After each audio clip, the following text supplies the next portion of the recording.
I don't know if they would be practical because of the filibuster. I don't know if they could get it through the Senate because they Gotcha. don't have a filibuster. But the the Constitution, Article 3, just says that the Supreme Court and minor courts such as the Congress may. It doesn't spell out a district court or a circuit court of appeal. So Congress We have made them. So 700. so in theory, Congress could get rid of them.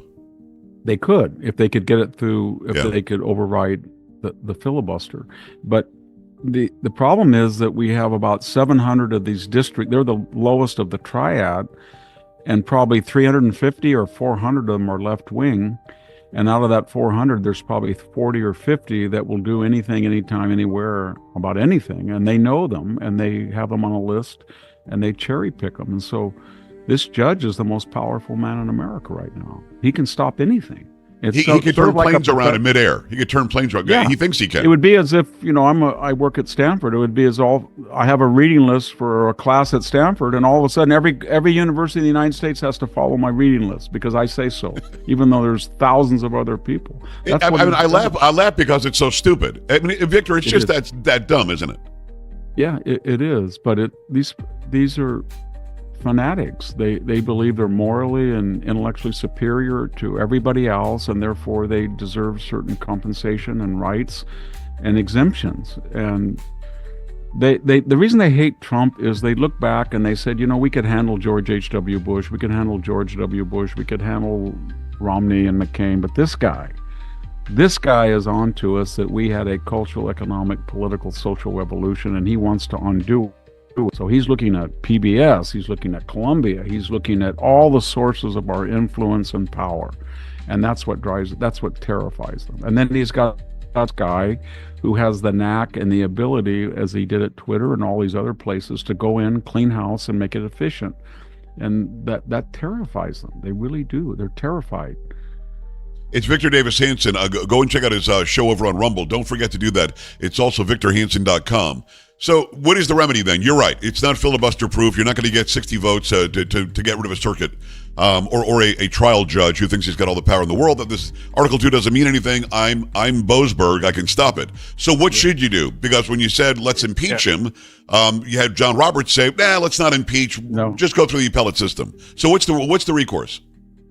The recourse is to put in the public sphere to say to John Roberts, you've got a monumental decision to make, because if you don't make it, your judiciary will be totally discredited because you have rogue judges that have hijacked the governance of the United States, and you've got to act, and you probably have the votes to return these people to their proper sphere. And if you don't do it, and you don't do it immediately, we're going to have I don't know what we're going to have, but we won't have a government because these people will not stop. Each time Judge Furman says that Mr. Khalil doesn't have to go back, even though he's just was on a student visa and he abused it, Right. Or each time Ana Reyes in Washington starts to do, it gets infectious, and they think, you know what, we got away with it. Now we're going to get away, and Mark Elias and all this money, they're going to just keep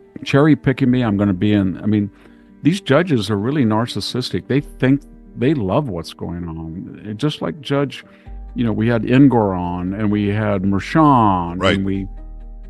and we had the Judge Kaplan and the E. Jean Carroll, and for 4 years they went crazy, and they tried to bankrupt Trump. They tried to put him in jail, and Robert Mueller for 22 months hijacked that first term. So they look at all this delay and they think, you know what?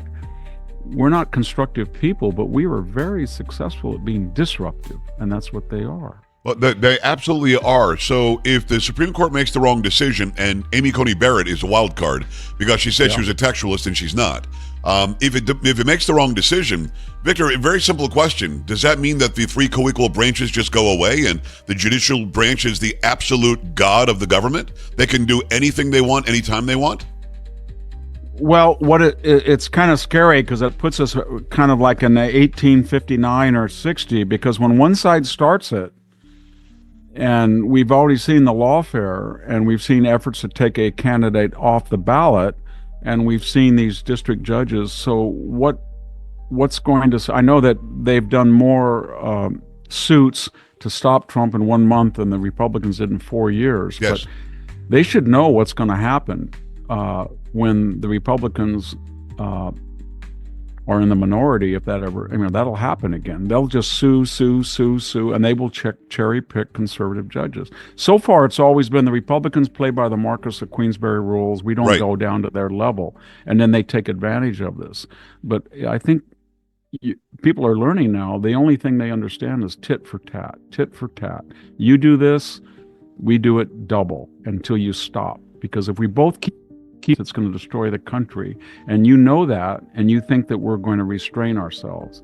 So, and you can see Donald Trump is already coming to that conclusion. Pam Bondi has just said, you know what, we're not going to do the 2020 stuff where you rioted for 4 months. If you get convicted of firebombing at Tesla, there's going to be no plea bargaining, no charges dropped. It's going to be a federal racketeering offense, and you're going to go to prison for 20 years.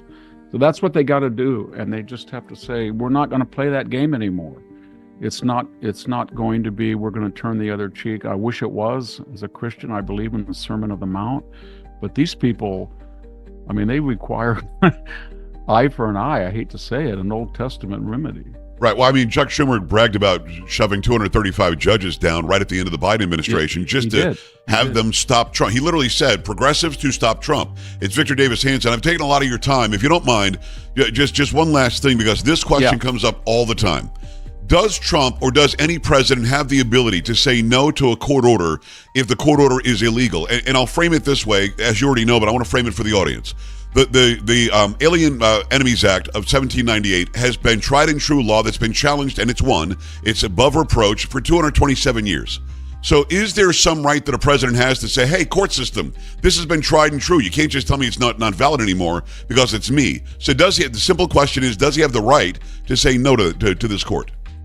Well, we've already adjudicated that issue with Joe Biden because he canceled billions of dollars of student debt.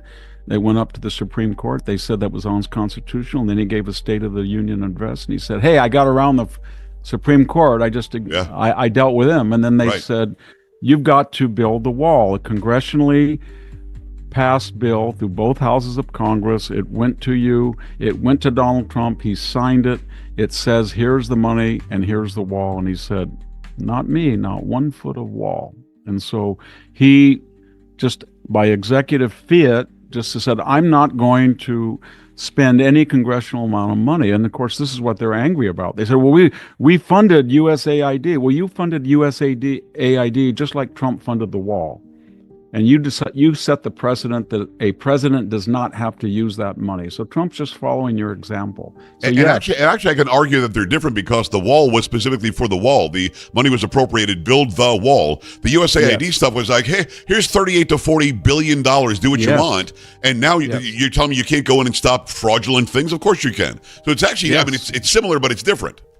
Yes. So they've set a lot of precedents that they're not going to like. And I think Donald Trump he's flooding the zone, and I think he's going to get through this. I think finally Roberts and the court will do the right thing, but it'll take too long. And then we'll see what's going to be interesting is what's next. If they lose these district court judges, then what are they left with? Because I don't think this is going to make them, get a big wave in the midterm. I don't because they're on the wrong side of a bunch of 70-30, 80-20 issues. You're right. They are. Every single one, they're on the wrong side. And I would predict that if they lose the judicial angle, it's going to be doubling down on the swatting, doubling down on the Tesla stuff, doubling down on Al Green with his cane, doubling down with the videos, the smutty videos, doubling down on all of that street theater, because that's all they have left. As long as people realize that's what it is, it's street theater, I think that there's a small minority that might get what they're laying down. Everybody else thinks they're a bunch of fools. In fact, I had the person who's taking on Jasmine Crockett on yesterday. His name is Shondon Daniels, and he's from North Texas. He's going to be a great representative. He's a Republican. If you can get him in there, you're going to have people like this just shown the door. You can't have her there as long as Maxine Waters has been there, saying the same dumb things for 30 and 40 years. It doesn't make sense. I think America's done with it, Victor. I really do. I hope so. They got done with Jamal Bowman, fire, and Cori Bush.